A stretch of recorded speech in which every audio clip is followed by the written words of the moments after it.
खबरों से जुड़े रहने के लिए आप हमारे चैनल नेट्रिक न्यूज को सब्सक्राइब करना ना भूलें। साथ ही आप बेल आइकन को जरूर दबाएं।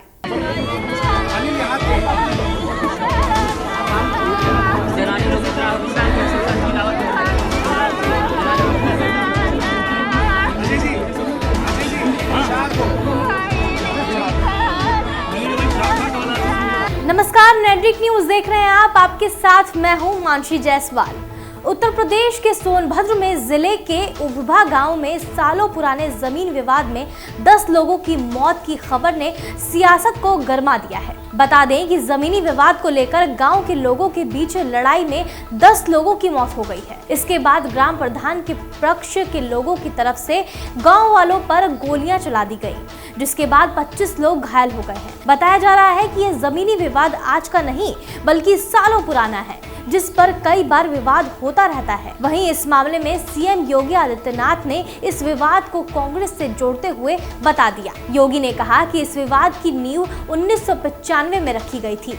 उस समय कांग्रेस सत्ता पर काबिज थी और इस हत्याकांड के लिए साल 1995 से 1998 तक की कांग्रेस सरकार जिम्मेदार है। इस मामले ने ज्यादा तूल तब पकड़ लिया जब प्रियंका गांधी सोनभद्र में पीड़ितों के परिवार से मिलने पहुंची, तो उन्हें पीड़ितों के परिवार से मिलने नहीं दिया गया, जिसके बाद प्रियंका गांधी वहीं पर धरने पर बैठ गई। प्रियंका गांधी के कार्यकर्ताओं ने जमकर योगी सरकार के खिलाफ नारेबाजी भी की, जिसके बाद पुलिस ने प्रियंका गांधी को धरने से हटा लिया है और कांग्रेस महासचिव को धरने से हटाने के बाद पुलिस गाड़ी में बैठाकर चुनार गेस्ट हाउस ले जाया गया है। लेकिन प्रियंका गांधी अपनी बात पर अड़ी रही और मिर्जापुर के चुनार गेस्ट हाउस में ही धरने पर बैठ गई। पूरी रात प्रियंका गांधी धरने पर बैठी रही। इस बीच प्रियंका को समझाने की भी काफी कोशिशें हुई, लेकिन प्रियंका अपने इरादे से टस से मस नहीं हुई। प्रियंका का कहना है कि पीड़ित से मिलना एक नेता का धर्म होता है, अपराध नहीं। जैसे ही पीड़ितों को प्रियंका गांधी के चुनार गेस्ट हाउस में होने की बात पता चली,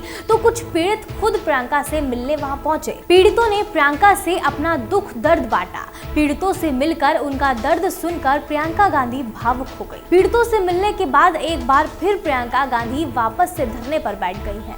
उनका कहना है कि वो जिनसे मिलने के लिए धरने पर बैठी थी, वो लोग खुद उनसे मिलने आए थे, लेकिन पुलिस ने उन्हें बाहर ही रोक लिया, जिसके बाद प्रियंका गांधी खुद ही उनसे मिलने जाने लगी। तो पुलिस ने उन्हें आश्वासन दिया कि वो उनकी मुलाकात पीड़ित परिवार से कराएंगे। सोनभद्र से 15 लोग प्रियंका से मिलने आए थे, लेकिन यूपी पुलिस ने एक बार अपनी तानाशाही का नमूना दिखाकर सिर्फ 2 लोगों को ही प्रियंका से मिलने दिया, बाकी 13 लोगों को बाहर ही खड़ा कर दिया गया। इसी बात को लेकर प्रियंका गांधी ने योगी सरकार पर सवाल उठाते हुए कहा कि आखिरकार प्रशासन को उनके पीड़ित महिलाओं से मिलने पर क्या परेशानी है, जो उन्हें पीड़ित महिलाओं से मिलने नहीं दिया जा रहा है। वहीं दूसरी तरफ कांग्रेस नेता सुरजेवाला ने प्रेस कॉन्फ्रेंस कर कहा कि प्रियंका गांधी को 2 दिनों से हिरासत में ले रखा है।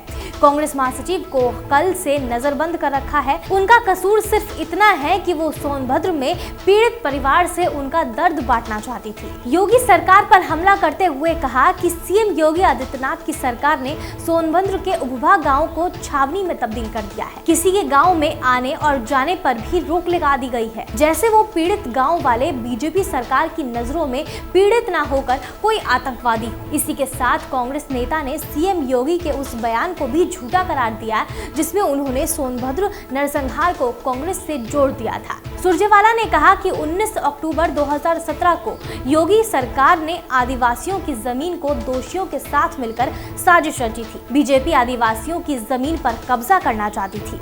19 अक्टूबर 2017 को आदित्यनाथ सरकार ने